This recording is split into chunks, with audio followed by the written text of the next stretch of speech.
की प्राप्ति करके गए। ऋषि दयानंद चाहते तो उन्होंने अपनी मुक्ति का मार्ग प्रशस्त कर लिया था, वो अपनी मुक्ति के लिए बिल्कुल जो है सही मार्ग उन्होंने तैयार कर लिया था, वो सीधे मोक्ष में जाने वाले थे और मन में आया भी था कि अब जी के क्या करेंगे, बस अब तो परमात्मा के लिए जीवन दान दे देते हैं।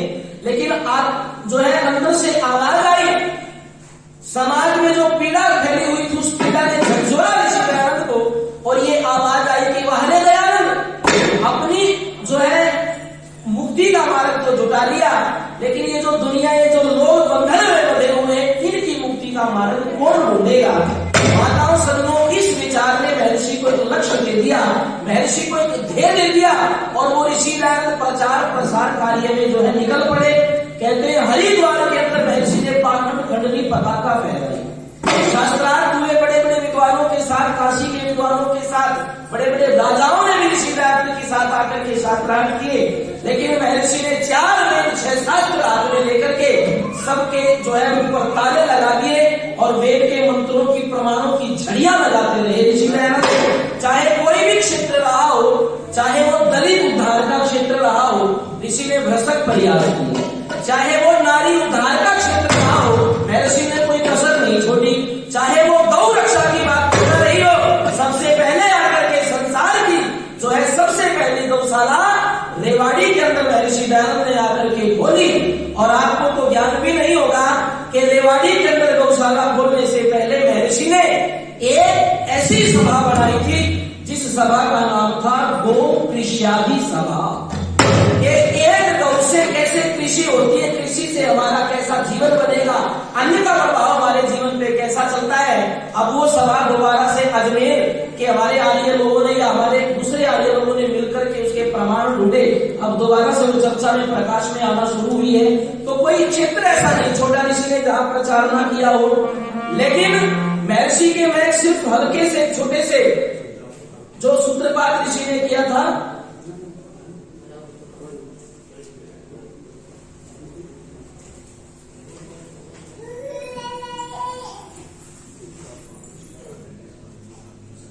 एक छोटा सा शब्द महर्षि का मैं उठाता हूं जिस शब्द के पीछे हजारों युवाओं ने दौड़ लगाई और मोक्ष की राह पर वो चल पड़े।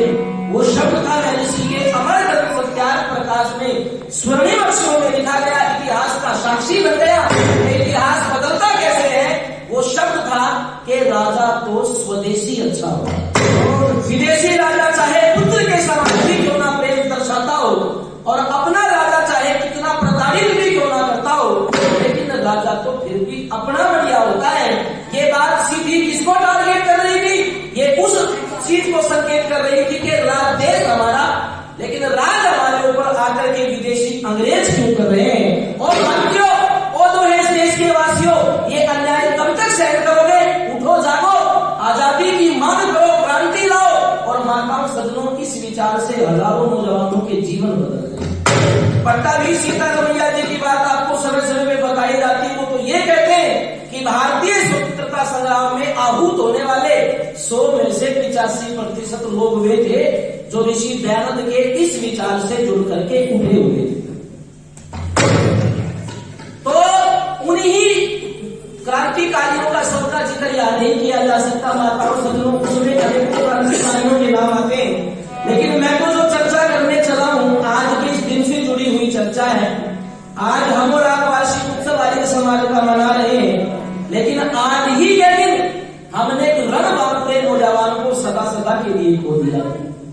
जब विदेश में अत्याचारों की हद अंग्रेजों की हो गई थी, तो माताओं सदनों इस देश के नौजवान धरने करने लगे थे, जलूस करने लगे थे, नारे लगाने लगे थे, क्रांति की मांग कर रहे थे। और मुझे वो दृश्य याद आ जाता है कि एक दिन एक जलूस कुछ क्रांतिकारी नौजवानों का सड़क से गुजर रहा था, जो भारत मां की जिंदाबाद और इनकलाब की जिंदाबाद बोल रहे थे। उधर से 15 साल का बच्चा पढ़ करके घर की तरफ आ रहा था।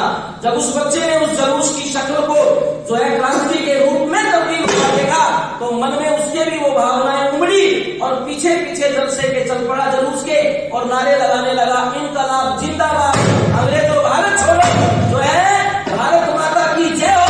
जब ये नारे लगा रहा था तो कुछ सीआईडी भेष में गुप्तचर अंग्रेजों के साथ में घूम रहे थे उस जलूस के।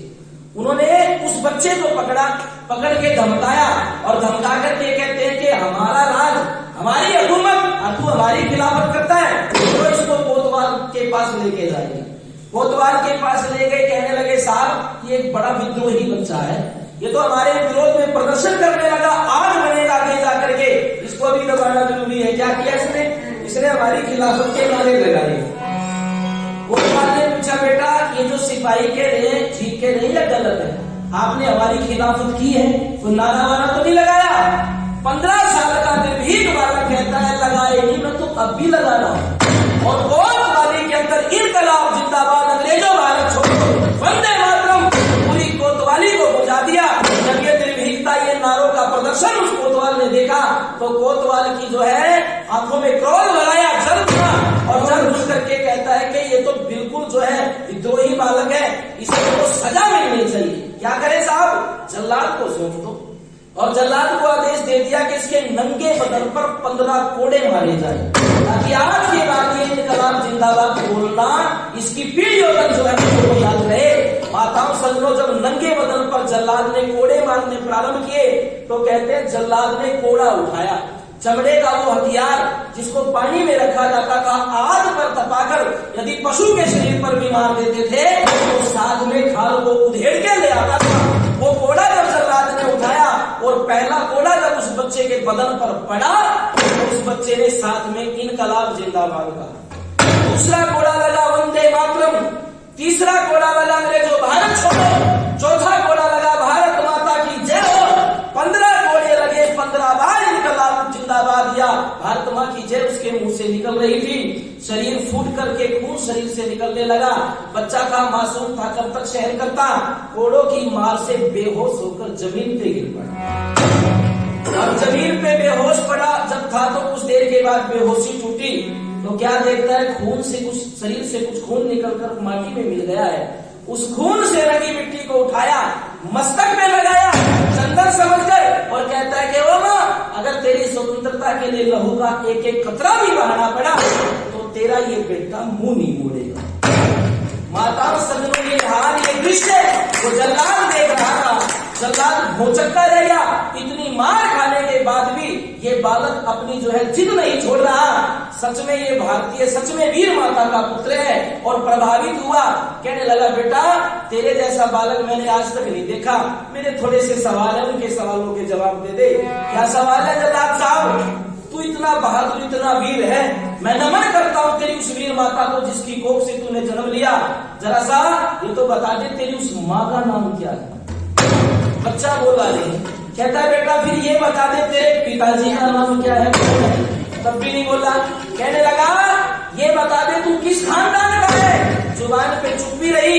चौथा सवाल ऐसा कर दिया कि बालक की जो है आहा निकली मुंह से। कहने लगा फिर ये तो बता दे तेरे दौलत खाने कहाँ है? जब ये बात सुनी कि दौलत खाने कहाँ है तो 15 साल का बालक, उसकी आंखों से आंसू बह निकले, जो है आंखों में नमी आ गई, रोने लगा। जल्लाद ने कहा बेटा जब हम पकड़ के तुझे लाए तू तब नहीं रोया, जब कोतवाल तुझे सजा सुना रहा था तू तब नहीं रोया, जब मैं तुझे कोड़े पे कोड़े मार रहा था तेरे लाल तू तब नहीं रोया। लेकिन ऐसा मैंने ये क्या चौथा सवाल पूछ लिया कि तेरी आंखों से गंगा जमुना बह निकली? ऐसा क्या पूछ लिया? 15 साल का बालक कहता है जल्लाद साहब बस ये जो चौथा सवाल आपने किया ना, इस सवाल ने मेरी आत्मा पे चोट कर दी। इस सवाल ने मेरे घाव को, मेरे जख्म को कुरेद दिया है। कैसा सवाल है? दौलत खाने को पूछा। कहते सारा धन लूट के लेके अब भी दौलत खाने पूछ रहे हो? लो आपको मैं सारा अता पता दे देता हूँ, अपनी पीढ़ियों तक का हिसाब बता देता हूँ, कौन हूँ, किस माता का जाया हूँ, किस पिता की संतान हूँ, सारा दृश्य बता दिया। और आप सभी को अनुमान लग गया होगा उस वीर पुत्र, उस वीर शेर का क्या नाम था? कोई बात नहीं, अभी जुबान से आपकी निकला, अब निकल जाएगा। वो अपने आप बता रहा है कि मैं कौन हूँ।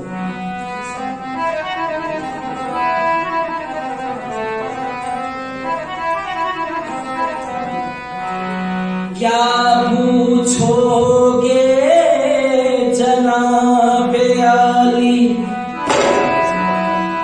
बस बुरी तरह बर्बाद हूँ मैं।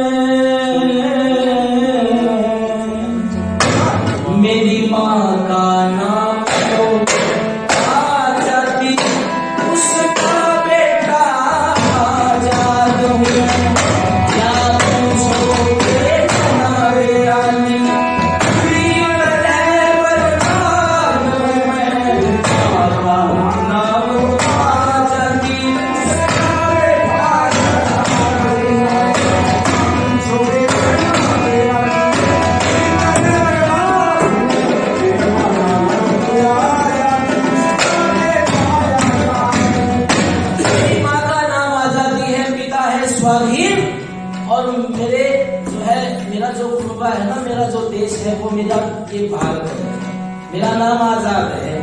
कहने लगा बेटा तुम तो हमारे गुलाम हो, आजाद कैसे हो सकता है, तुम तो हमारे गुलाम हो। माताओं सपनों से युवक का नाम था चंद्रशेखर आजाद। तो अब पड़ेगा। इस घटना के बाद लोगों ने उसको आजाद की संज्ञा दी, क्योंकि इस घटना में एक कसम उसने दी, लेकिन उसके विचारों से वो जन्म से स्वतंत्र था, आजाद था। आजाद मेरा नाम है चंद्रशेखर आजाद। फिर तू बेटा आजाद तो दिखाई नहीं देता, हमारा गुलाम है, उसका भी एक नाम है क्या? भारत माँ को दुखी दे, दुख भारी मेरे तन में है, बुझती नहीं बुझाए से एक लकड़ी आग बदन में है।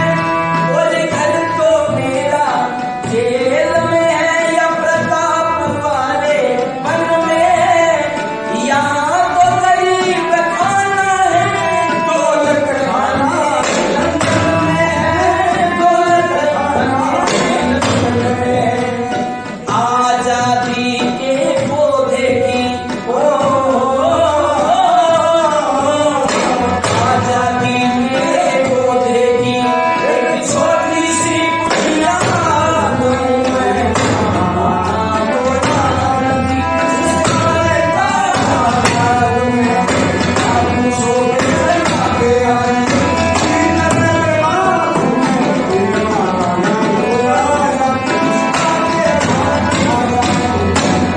पहले तो मेरे देश का सारा धन लूट लूट के लंदन में रबड़ की सड़कें बिछा ली, और अभी ये पूछ रहे हो कि जो है जल्लाद साहब के दौलत खाने कहाँ है? कुछ आए थे मेरी फुलवारी को उजाड़ने के लिए ढोल, कुछ पशुओं ने हमारी फुलवारी को उजाड़ दिया। कौन थे? ऋषियों की संतान के घर में चोरी कर ली चोरों ने, मेरी भारत की संपत्ति लूट ली चटनी चाट चोरों ने। और हरी भरी फुलवारी मारी खत्म करी नडोरों ने, खून बहाया बुरी तरह अफसोस भी न करी चोरों ने, अफसोस भी न करी चोरों ने। तुम गोरों की बस्ती खोले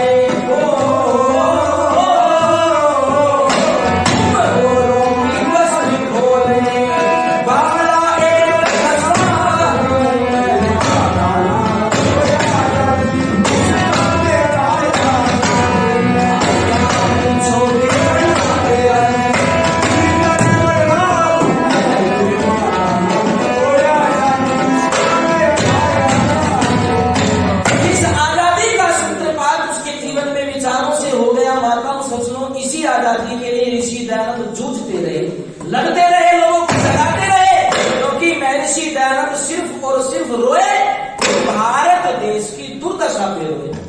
महर्षि कभी अपने दुख से नहीं रोए। एक दिन एक व्यक्ति ने आकर के